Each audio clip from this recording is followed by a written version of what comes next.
はい、どうも。今日は、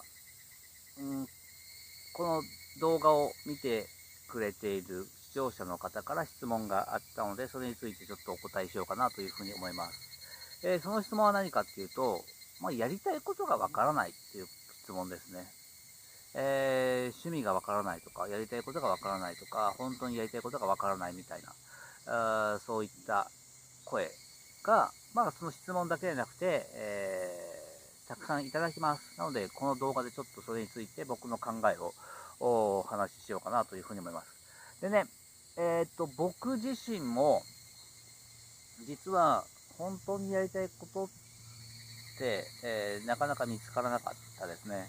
今でも思うんだけど、僕で趣味は何ですかって聞かれて、うまく答えられないです。うまく答えられない。キャンプ好きだけど、キャンプが趣味かっていうと、ちょっと趣味って何なのみたいな感じになってる。なので、好きだけど趣味とはなんか違うかなっていう感じがしますし、旅も好きだし、ドライブも好きだし、かといって、なんかいろんな好きなことがあるので、なんかこれだっていうものはないんですよね。あれも好き、これも好き。漫画も好きだし、映画も好きだし、じゃあどれが趣味なのって言われたらちょっとね、選べない。選べない。全部好き。やりたいことは全部好きですね。なんで、そのね、趣味という言葉にとらわれてしまうと、ちょっと、分かりづらくなってくるかなという感じはしますね。で、やりたいこととか、本当にやりたいことが分からないって、これもよく分かります。で、僕ね、今から何年前だろうな、14、5年前、僕ね、やりたいこと分かんなかったです。はっきり言って。僕は大学卒業してから、バンドをやってたんですよ。フリーターしながらバンド活動をしていて、ライブハウスでライブをしていて、それで有名になる、バンド、音楽で食べていくっていうことをやろうとしてたんですけど、まあ、なんか、途中で限界を感じて、それをやめてしまって、じゃあ、次に何しようかと思った時に、何をしていいかが分かんなかったですよ。やりたいことないんですよね。で、やりたいことがないから、何をしたらいいか分かんなくて、で、ちょうどその頃に父親に、会社を手伝ってくれて、父親が会社の経営者なので、その会社を手伝ってくれないかということを言ってきたので、これは何か縁があるというか、なんでしょう。意味が、なんだろうな、これまで迷惑かけてたから、親孝行になればなと思った、そういう気持ちで、会社を手伝うことなんですよね。で、じゃあその仕事、最初のうちは新しい仕事だから、いろいろ覚えることがあって勉強になるから楽しかったですよ。だけど、じゃあ、それをやり続けたいかっていうと、別にそういうわけでもなくて、親孝行だからその会社を継いでるみたいなところがあったですよね。だからだんだんその仕事を続けるのが苦しくなって、で、じゃあ、その仕事を辞めて何がやりたいかっていうと、特にやりたいことないんですよ。何をしたらいいかわかんないんですよね。今の仕事が面白くない。面白くない。結構ストレスを抱えてるというか、仕事がきつかったんでね。かといって、その仕事がすごい好きかというとそういうわけでもないし、なんか、ご飯のために仕事をしてるような感じでしたね。で、じゃあそこを例えばね、やめたとして、じゃあ自分が何をしたいのか、はっきり言って分かんなかったです。で、バイク、その頃かな、とりあえず何か趣味を作ろうと思って、ずっと取りたかったバイクの免許を取りに行って、バイク買って、バイクに乗ってみた。それはそれで楽しかった。だけども、そこに熱がそこまで入るかっていうと、それが、なんだろうな、生きがいというかね、気晴らしにしかならないわけですよ。なんでしょう。穴の開いた心を埋めてるような感じで。なのでね、こう、やりたいことがわからない状態になりますよね。だから夢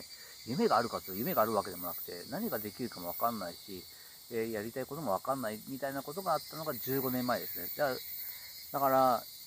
やりたいことがわからないけどし、仕事もなんか、そんな状況で辞めてもなっていうのがあったんで、毎晩仕事が終わってから飲み歩いてましたね。毎晩飲み歩いてた。で、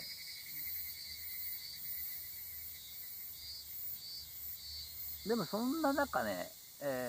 きっかけがあって、友達から一冊の本を紹介してくれたんですよ。その本は何かっていうと、金持ち父さん貧乏父さんっていうね、ロバート清崎の有名な本ですね。あの本を紹介してくれて、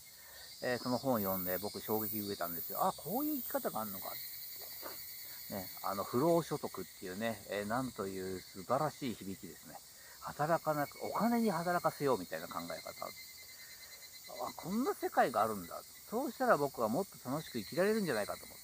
て。で、そこからいろんなことを勉強し始めて、そこから不動産投資を勉強をしたりとか、まあ、株やったり、FX やったりね、まあいろいろ勉強し始めましたよね。お金の勉強し始めたりとか、会計について勉強し始めたりとか、まあその頃から自己啓発系の本を読むようになって、その中でコーチングにあったりとかね、まあしていったわけですね。で、まあ、自分の生き方はこれだと思ったのは何かっていうと、まあ、これからどうやって生きていこうかなと、その、金持ち父さん、貧乏父さんの本を読んで、いろいろ勉強してたら出会った人に、あるセミナーに招待されたんですよね。それはどういったセミナーかっていうと、シンガポールで開催されている、ナショナルアチーバーズコングレスっていう、セミナー祭りみたいなのがあるんですよ。何人ぐらい当時3日間ぐらいやったのかな。で、全部で20人ぐらいの世界のトップスピーカーが出てて、日本で有名だと、まあ、J. エイブラハムとかね、ジャック・キャンフィールドとか、あとはハーブ・エッカーとか、日本でいう、あとは、あの時は、成功の9ステップのあの方、名前忘れたな。まあいいや。まあそういう方たちが出て、あと、ロジャー・ハミルトンか。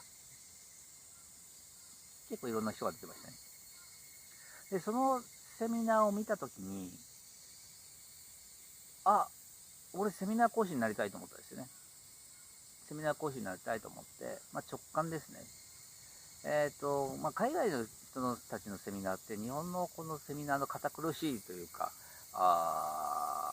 ものとはちょっと違って、どっかエンターテインメントがあって、言葉一つで参加者さんをこう盛り上がらせるということが、いうようなスピーキングをするわけですよ。なんかそれが、なんかバンドでやってることとなんかリンクしてきて、あ、これいいな、これになりたいなと思って、そこからなんかセミナー講師っていうかセミナーの道に入っていった感じですね。そこでようやく、まあ、やりたいことっていうのがちょっと見えてきたという感じです。で、じゃあやりたいことがもしわからなかったときに、どうしたらいいのかという答えなんですけど、これ僕が思うには、結構ね、サインが出てる時もあるかなという感じですね。ないないないではなくて、ないという、ない前提じゃなくて、どっかにあるという前提でいると、なんだろうな、いろんなサインが出てることに気づくなという感じがします。うん。それ誰かの本かもしれないし、何か流れてくるニュースかもしれないし、それ何かは、そのなんだろうな、電車とかに乗ってる中吊りかもわかんないし、漫画の中かもしれないし、映画の中かもしれないし、それはわからないんだけれども、そうしたサインっていうのは結構出てるんじゃないかなという感覚があるんですよね。そのサインを見逃さないずに、とりあえずそこで心の思うままに動いてみるっていうのがまず必要じゃないかな。必要というかやってみるといいんじゃないかなと思うんですよね。僕も最初は友達、僕に本を紹介してくれた友達も、もう10年ぶりぐらいかな、に会ったんですよね。たまたま。なんか急に連絡があって。で、最近どうしてんので、そこから話して、この本貸してあげるよみたいな感じになったんですよ。なので、何がどう転がるかちょっとわからないんですよね。だけども、その道っていうのは、確実に中に繋がってるなっていう感じがして、その中に、やりたいことっていうのが、だんだん見えてくるんじゃないかなというふうに思います。なので、結構やりたくない、やりたいことが見つからないっていう人がいるんだけれども、そこを別に焦んなくてよくて、次第に、見つかるんじゃないかなというふうに思います。ただ、なんだろうな、そのサインというものを見逃さないように、アンテナを張るというか、キャッチできるように、心をオープンにしておく必要はあるかなという感じですね。あとはそこのサインで湧いてきた感情に従う。これ面白そうだなと思ったらそれに乗ってみるっていうことをやるといいかなと思うんですよね。そしたら次第には見えてくるんじゃないかなと思います。結構ね、自分の気持ちに嘘をつくというか、ごまかしたりする癖があったりするし、なんだろう、なかなか微細な感情だったりもするので、気づきにくかったりもするんですよね。なんだけども、なんか、なんかいわゆるピンとくるとかビビッとくるみたいな感じ。だからそこに、従う、勇気を出して従ってみると、結構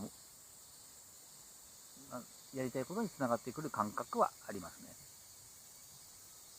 で、もう一個、やりたいことが見つからない場合っていうのは、自分の歴史を遡ってみるといいですね。今の話は、外側のサインをこう拾うということなんだけども、もう一個方法としては、自分の内側と向き合うということですね。結構やっぱりね、やりたいことは分かんない。そのやりたいことのヒントっていうのは結構ね、子供の時にヒントがあったりします。これどういうことかっていうと、例えば子供の時にやりたかったけどやれなかったこととか、好きでやっていたんだけども、いつの間にかやめてしまったこと、こうしたことの中に、ヒントが隠されていたりもしますね。で、僕は今本当にやりたいことっていうのは、旅とか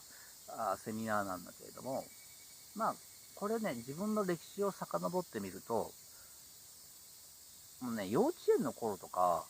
僕はね、自転車で、歩いてでもそうなんだけど、知らない道をどんどん行っちゃって、毎日毎日ね、迷子になってたんですよ。ほぼ毎日迷子になって、毎日母親が、迷子で保護された場所に迎えに来るっていうことをやってたんですよね。だから知らない場所に行くことが僕は好きで、それがもう、小学校上がる前から。で、小学校に上がってからも自転車でいろんな場所に行ったりとか、大学生になったら免許取ってからね、さらにいろんな場所に行くようになって、歴史を辿っていくと、そういうような、やりたいことをやっていたパターンみたいなのがやっぱ見えてくるわけですよ。なので、自分自身の歴史を振り返って、自分の、内側と向き合って歴史を振り返って、そういったパターンみたいなものを見つけていくと、ちょっと抽象度の高いところで、知らないところに行くことが好きだったんだな、みたいな、抽象度の高い好きだったことが見つかってくるかな。これが本当にやりたいこと、やりたいこととか、本当にやりたいことを見つけるためのヒントになってきます。焦んなくても大丈夫ですよ。次第に見つかるんで。ただそこの心をオープンにしてね、いつか見つかるということを信じてサインを拾って、自分と向き合ってね、これかもしれない。で、それをやってみる。そういった繰り返しをしていれば、必ず見つかるんじゃないかな。そんな感じがしてますね。そんな実感があるんで、ぜひ、焦らずに、ゆっくりと見つけていってみてください。ということで、今回の動画は以上です。ありがとうございました。